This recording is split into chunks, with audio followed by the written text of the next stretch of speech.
अध्याय 4 परमात्मा को समझने का सर्वोच्च विज्ञान। श्री कृष्ण ने कहा, मैंने यह अविनाशी ज्ञान सबसे पहले सूर्य देवता विवस्वान को दिया था। विवस्वान ने यह ज्ञान मनु को दिया और मनु ने इसे इक्ष्वाकु को बताया। इस तरह यह ज्ञान राजाओं द्वारा जाना गया। लेकिन हे अर्जुन, समय के साथ यह योग धरती से खो गया। समस्त संसार को इस ज्ञान का विस्मरण हो गया। आज मैंने तुम्हें उसी पुराने योग के बारे में बताया है, क्योंकि तुम मेरे भक्त हो और सखा हो। यह योग एक पवित्र रहस्य है जो मानव जाति के लिए बहुत लाभकारी है। परंतु वो कैसे संभव है माधव? आपका जन्म तो बहुतों ने अपने जीवन काल में देखा है। आपकी माता अभी भी जीवित है, जिनके गर्भ से आपने जन्म लिया। तो फिर मैं ये कैसे मान लूं कि आपने इस जन्म के पहले ही इस ज्ञान को सूर्य देवता को दे दिया था? आप वास्तव में पुरातन और अविनाशी कैसे हो सकते हैं? हे पार्थ, तुम मेरा शरीर देख रहे हो और मैं आत्मा की बात कर रहा हूँ। मेरे अनेकों जन्म हुए हैं पार्थ। मैंने अनेकों अवतार धारण करे हैं। कई शरीर बने हैं मेरे और इसी मिट्टी में मिले हैं, और आगे भी मैं बार बार जन्म लूँगा। मैं और तुम, हम दोनों ही कई जन्म ले चुके हैं। मुझे मेरे पिछले सारे जन्म याद हैं, लेकिन तुम्हें अपना कोई भी जन्म याद नहीं है।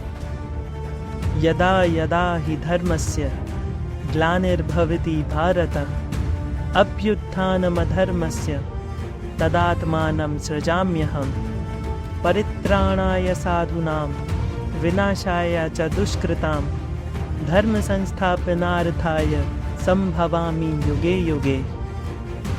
जब जब धर्म को हानि होती है, जब जब अधर्म में वृद्धि होती है, तब तब सत्पुरुषों के उद्धार के लिए, अधर्मियों के विनाश के लिए और धर्म की पुनः स्थापना के लिए मैं ही जन्म लेता हूँ। ऐसा प्रत्येक युग में होता आया है और आगे भी ऐसा ही होता रहेगा। मैं ही अविनाशी परमात्मा हूँ। मैं ही मत्स्य भी था और मैं ही वामन अवतार भी। मैं ही परशुराम हूँ और मैं ही रामचंद्र भी था। मैं ही ब्रह्मा, विष्णु और महेश हूँ और मैं ही सरस्वती, लक्ष्मी और काली भी। मैं ना पुरुष हूँ, ना स्त्री हूँ और ना ही नपुंसक। मैं ना शरीर हूँ, न शरीर के अंग हूँ। मैं ज्ञान हूँ, सृष्टि हूँ, चैतन्य हूँ और पर ब्रह्म हूँ। मैं सब कुछ हूँ और मैं कुछ भी नहीं। ऐसा प्रत्येक युग में हुआ है और आगे भी ऐसा ही होता रहेगा। पार्थ, जो व्यक्ति मेरे दिव्य जन्मों और कर्मों को सच्चाई और ज्ञान के रूप में समझ लेता है, वह जब इस शरीर को त्याग देता है तो फिर उसे पुनः जन्म नहीं लेना पड़ता। वह सीधा मुझे प्राप्त करता है। ज्ञान के तप से शुद्ध होकर, इच्छाओं, भय और क्रोध से मुक्त होकर, मुझ में पूरी तरह से लीन होकर और मेरा आश्रय लेकर बहुत से लोगों ने मेरे सच्चे स्वरूप को प्राप्त किया है। ऐसे लोग मोक्ष की ओर अग्रसर होते हैं और जीवन के बंधनों से मुक्त हो जाते हैं। हे पार्थ, जो लोग मेरी जिस भी भाव से भक्ति करते हैं, मैं उसी रूप में उनके सामने प्रकट होता हूँ। अगर कोई प्रेम से मेरी आराधना करता है तो मैं प्रेममय रूप में प्रकट होता हूँ। जब कोई व्यक्ति मुझे अपने सखा के रूप में भजता है तो मैं उसके सामने उसके सखा के रूप में ही प्रकट होता हूँ। सभी मनुष्य चाहे जिस भी मार्ग पर चले, अंततः उन्हें मेरे पास ही आना होता है। इस धरती पर जो लोग अपने कार्यों में सफलता की इच्छा रखते हैं, वे देवताओं की पूजा करते हैं, क्योंकि मनुष्य लोक में कर्मों से प्राप्त होने वाली सफलता जल्दी मिलती है, परंतु यह सफलता केवल कुछ क्षण के लिए ही होती है। अर्थात ये स्थिर नहीं होती, लेकिन लोग इसे जल्दी पाने के लिए देवताओं की उपासना करते हैं। मैंने इस संसार में 4 वर्णों की रचना की है। जो लोगों के कर्मों के आधार पर बनाई गई है। इन वर्णों का उद्देश्य समाज में संतुलन और संगठन बनाए रखना है। परंतु हे अर्जुन, भले ही मैंने यह व्यवस्थाएं बनाई हैं, फिर भी मैं स्वयं इन कर्मों में संलग्न नहीं हूँ। मैं इन सब का कर्ता होते हुए भी अकर्ता हूँ, यानी मेरे ऊपर कर्मों का कोई प्रभाव नहीं है, क्योंकि मैं अविनाशी हूँ और कर्मों के बंधन में नहीं हूँ। कर्म मुझ में किसी भी प्रकार का मोह उत्पन्न नहीं करते और ना ही मैं उनके फलों की इच्छा रखता हूँ। इसीलिए जो व्यक्ति मुझे सही मायने में समझता है, वह भी कर्म करते हुए कर्म के बंधन से मुक्त हो जाता है। अर्थात अगर कोई भी व्यक्ति बिना किसी लाभ के और बिना किसी फल की इच्छा के कर्म करता है, तो वह भी भगवान की तरह मुक्त हो सकता है, अर्थात स्वयं परमात्मा बन जाता है। इस ज्ञान को समझकर ही बुद्धिमान लोगों ने आदिकाल से अपने कर्तव्यों का पालन किया था। इसीलिए हे अर्जुन, तुम भी अपने पूर्वजों की तरह अपने कर्तव्यों का पालन करो। ज्ञानी लोग भी कभी कभी कर्म और अकर्म के बारे में संदेह रखते हैं। इसीलिए मैं तुम्हें सही और गलत कर्म के बारे में पूरी तरह से स्पष्ट रूप से समझाऊंगा। इस ज्ञान से तुम अपने जीवन के सही मार्ग को समझ सकोगे और बुराई, अज्ञानता और कर्म के बंधन से मुक्त हो सकोगे। कर्म का बंधन अवश्य निर्मित होता है, किंतु कार्य का बंधन नहीं निर्मित होता। पार्थ, तुम्हें कर्म और कार्य के बीच में क्या भेद है, यह जानना होगा। सभी कर्म कार्य हैं, किंतु सभी कार्य कर्म नहीं। कर्म उस कार्य को कहते हैं जिसके साथ फल की आशा जुड़ी हो। मनुष्य जब भी सुख की, संपत्ति की, प्रशंसा की आशा रखकर कोई कर्म करता है, तो वह उस कार्य के फल से बंध जाता है। जब किसी कर्म को किसी फल की आशा से किया जाए, तो उसे सकाम कर्म योग कहते हैं, और जब किसी कर्म को बिना किसी फल की आशा की किया जाए, तो उसे निष्काम कर्म योग कहते हैं। इसी कारण से उस मनुष्य को बार बार जन्म लेना पड़ता है। वास्तव में मनुष्य को कोई कर्म नहीं बांधता, उस कर्म से जुड़ी आशाएं उसे बांधती हैं। जो व्यक्ति कर्म के फल की इच्छाओं को त्याग देता है, जो हमेशा संतुष्ट और सांसारिक बंधनों से मुक्त रहता है, वह ज्ञानी पुरुष कर्म करने के बाद भी किसी भी प्रकार के बंधन में नहीं पड़ता। ऐसे व्यक्ति का मन पूरी तरह से शांत और स्वतंत्र होता है। वे अपने कर्म केवल कर्तव्यों को निभाने के लिए करते हैं, ना कि किसी व्यक्तिगत लाभ को पाने के लिए।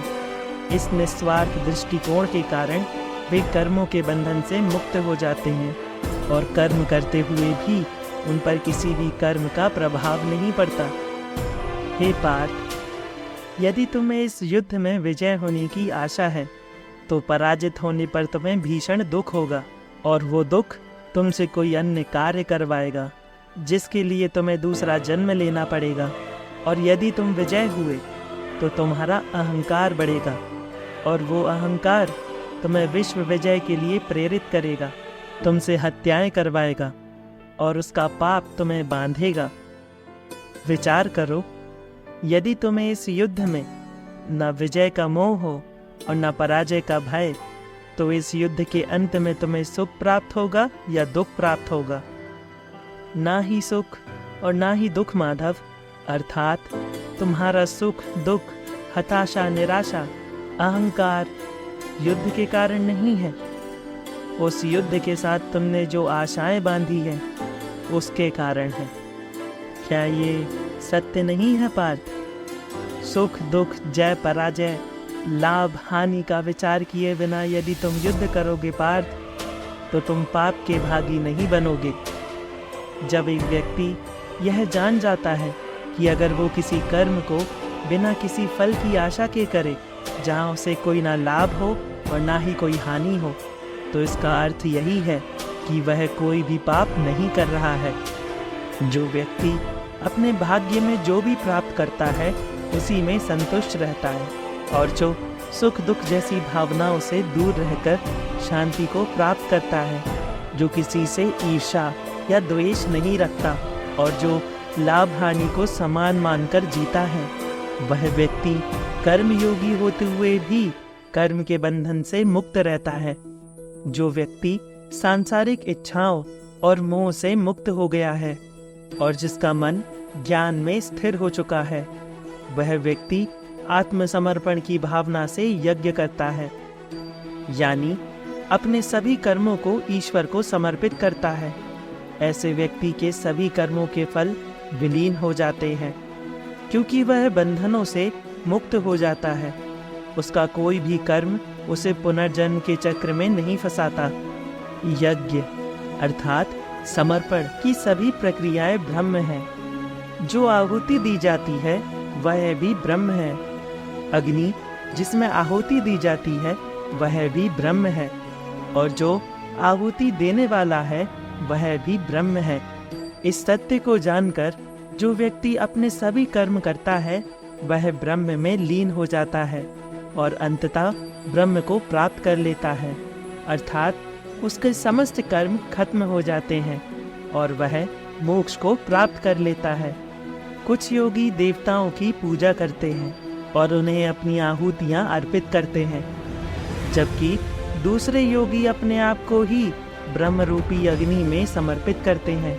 इसका अर्थ यह है कि वे अपने अहंकार, इच्छाएं और सांसारिक मोह को ब्रह्म में विलीन कर देते हैं। कुछ भक्त अपनी इंद्रियों पर संयम रखते हुए उन्हें आंतरिक संयम की अग्नि में समर्पित करते हैं, अर्थात वे इंद्रियों को नियंत्रित कर आध्यात्मिक उन्नति प्राप्त करते हैं। वहीं कुछ लोग अपनी इंद्रियों से ध्वनि और अन्य विषयों का हवन करते हैं, अर्थात वे इंद्रियों पर पूरा नियंत्रण रखते हुए जीवन में संतुलन बनाए रखते हैं। जो भक्त ज्ञान योग के मार्ग पर चलते हैं वे अपनी इंद्रियों और प्राणों की सभी क्रियाओं को आत्म संयम और ज्ञान की अग्नि में अर्पित करते हैं। कुछ भक्त अपनी संपत्ति, अनुशासन और योग विधियों की आहुति देते हैं, जबकि अन्य स्वाध्याय और शास्त्र ज्ञान की आहुति करते हैं।